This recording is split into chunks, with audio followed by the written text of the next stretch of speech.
CJI Sanjeev Khanna ने अब मोदी सरकार के खिलाफ सुना दिया बड़ा फैसला। संविधान के प्रस्ताव से सेकुलर और सोशलिस्ट शब्द नहीं हटाएगा सुप्रीम कोर्ट।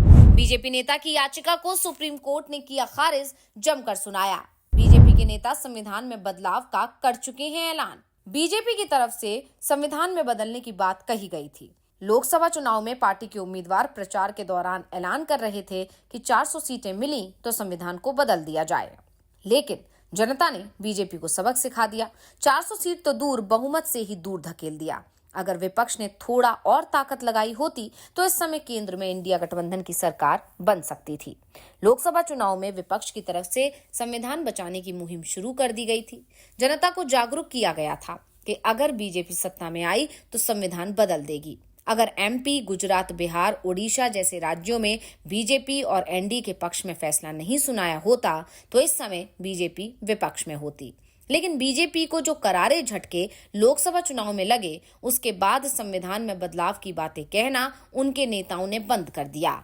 लेकिन पिछले दरवाजे से सुप्रीम कोर्ट में याचिका जरूर लगा दी गई। याचिका में कहा गया कि भारतीय संविधान की प्रस्तावना में सेकुलर और सोशलिस्ट शब्द को हटाया जाए, क्योंकि बाबा साहिब ने जो संविधान बनाया था, यानी जो मूल संविधान था, उसमें ये दोनों ही शब्द नहीं थे। लेकिन सीजेआई संजीव खन्ना ने इस मामले में याचिका लगाने वालों को ही जमकर फटकार लगा दी। और आज हम इसी मुद्दे पर करेंगे बात कि आखिर क्यों संविधान की प्रस्तावना को बदलवाना चाहती है बीजेपी और इसके प्रस्ताव में बदलाव के बाद संविधान बदलना कितना आसान हो जाएगा। तो इस रिपोर्ट में करेंगे इन्हीं मुद्दों पर चर्चा, तो वीडियो को आखिर तक जरूर देखें। बाबा साहेब भीमराव अंबेडकर ने इस देश का संविधान बनाया। उनके बनाए संविधान की दुनिया भर में तारीफ होती है। जब बाबा साहेब से पूछा गया कि संविधान पर आपका क्या विचार है, ये कैसा है, तो उन्होंने कहा कि संविधान कैसा है ये उसे लागू करने वालों पर है। अगर इसे लागू करने वाले लोग सही नहीं होंगे तो संविधान भी अच्छा नहीं होगा, लेकिन इसे अपनाने वाले लोग अच्छे होंगे तो ये संविधान दुनिया का सबसे अच्छा संविधान होगा। आज मोदी सरकार पर जो आरोप लगते हैं वो यही लगते हैं कि वो संविधान की व्याख्या को गलत तरह से कर रही है। लेकिन अब सीजेआई संजीव खन्ना की बेंच ने जो फैसला सुनाया है उससे मोदी सरकार को जरूर बड़ा झटका लगा है। संविधान के प्रस्ताव के बदलाव को लेकर जो फैसला सुप्रीम कोर्ट ने सुनाया, पहले अब उस मामले को ही जान लेते हैं। दरअसल इंदिरा गांधी के समय 1976 में संविधान की प्रस्तावना में सेकुलर शब्द जोड़ा गया और उसके बाद इसको लेकर काफी विवाद होता रहा। एक सवाल हमेशा उठता रहा कि क्या प्रस्तावना से सेकुलर शब्द हटाया जा सकता है? क्या संविधान संशोधन के जरिए जिस तरह से सेकुलर शब्द डाला गया उसी तरह से क्या उसे हटाया जा सकता है? संविधान के मूल प्रस्तावना में सेकुलर शब्द नहीं था। जब भारतीय संविधान की प्रस्तावना को लिखा गया तब उस वक्त संविधान सभा में सेकुलर और सोशलिस्ट शब्द जोड़ने के लिए संशोधन प्रस्ताव पेश किया गया, लेकिन उस संशोधन प्रस्ताव को खारिज कर दिया गया और तब संविधान की प्रस्तावना में संप्रभुता संपन्न लोकतांत्रिक गणराज्य लिखा गया। इस संविधान को 26 जनवरी 1950 को लागू कर दिया गया। बाद में इंदिरा गांधी की जब सरकार थी तब संविधान में 42वां संशोधन किया गया और 1976 में इस संशोधन के जरिए प्रस्तावना में संप्रभुता संपन्न समाजवादी सेकुलर लोकतांत्रिक गणराज्य लिखा गया। इस तरह प्रस्तावना में सेकुलर और समाजवादी शब्द जोड़ा गया। मूल संविधान के प्रस्तावना में सेकुलर और समाजवादी शब्द नहीं था, लेकिन संविधान संशोधन को 1949 की तारीख से लागू किया गया। प्रस्ताव में डाले गए इन दो शब्दों को ही चुनौती दी गई थी और याचिका में कहा गया था कि मामला संविधान से जुड़ा है, इसलिए संवैधानिक पीठ बनाई जानी चाहिए। लेकिन सीजेआई संजीव खन्ना ने इस मांग को खारिज कर दिया और फिर सुनवाई के बाद याचिका को भी खारिज कर दिया। अब सुप्रीम कोर्ट के बाद उम्मीद की जानी चाहिए कि इस विवाद पर विराम लग जाएगा। तो अब हम आपको बताते हैं कि सुप्रीम कोर्ट ने अपने फैसले में सेकुलर और समाजवाद शब्द की व्याख्या किस तरह से की, जिसके बाद कहा जा रहा है कि विवाद को समाप्त हो जाना चाहिए। चीफ जस्टिस खन्ना ने सुनवाई के दौरान संविधान की प्रस्तावना में सेकुलर और सोशलिस्ट शब्द जोड़े जाने पर कहा कि भारतीय संदर्भ में सोशलिस्ट शब्द का अर्थ वेलफेयर ऑफ स्टेट से है। चीफ जस्टिस ने कहा कि हम ये नहीं कह सकते हैं कि इमरजेंसी में जो भी काम संसद ने किया वो अमान्य है। सेकुलरिज्म हमारे संविधान के बेसिक स्ट्रक्चर का हमेशा हिस्सा रहा है। शीर्ष अदालत कई बार अपने जजमेंट में ये कह चुका है कि भारतीय संविधान के बेसिक स्ट्रक्चर का सेकुलरिज्म हमेशा पार्ट रहा था और उसका पार्ट है और आगे भी रहेगा। अगर आप समानता के अधिकार को देखते हैं तो वहां भी भाईचारे और बंधुत्व का इस्तेमाल किया गया है। ये साफ तौर पर संदेश देता है कि सेकुलरिज्म भारतीय संविधान के कोर फीचर में है।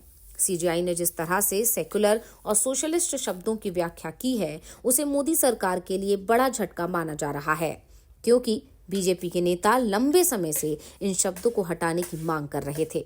लेकिन अब जिस तरह से कोर्ट ने फैसला सुनाया है, उससे साफ हो गया है कि अब लंबे समय तक बीजेपी की तरफ से इस तरह की मांग को नहीं उठाया जाएगा। विपक्ष की तरफ से भी सुप्रीम कोर्ट के इस फैसले का स्वागत किया जा रहा है और दावा किया जा रहा है कि सुप्रीम कोर्ट के फैसले के बाद शायद मोदी सरकार अगर संविधान में संशोधन पर विचार कर रही है तो वो अपने विचार पर लगाम लगाएगी। वैसे भी जब भी किसी सरकार ने संविधान के साथ छेड़छाड़ की कोशिश की है तो उसे इसकी कीमत चुकानी पड़ी है।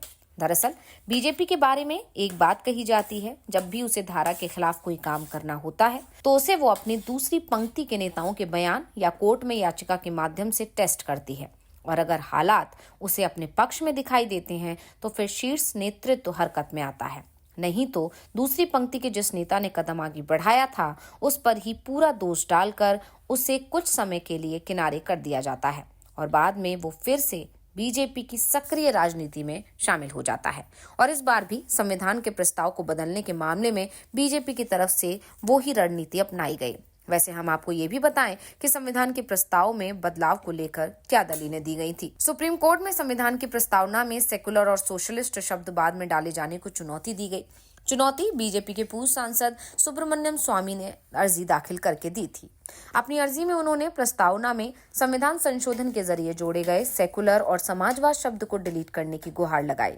सुब्रमण्यम स्वामी ने व्यक्तिगत तौर पर पेश होकर कहा कि बाद में चुनी हुई सरकार ने भी इन शब्दों को प्रस्तावना में रखने का समर्थन किया, लेकिन सवाल ये है कि क्या इसे अलग पैराग्राफ में रखा जाना चाहिए था या फिर इसे 1949 की तारीख से ही प्रभावी किया जाना चाहिए था।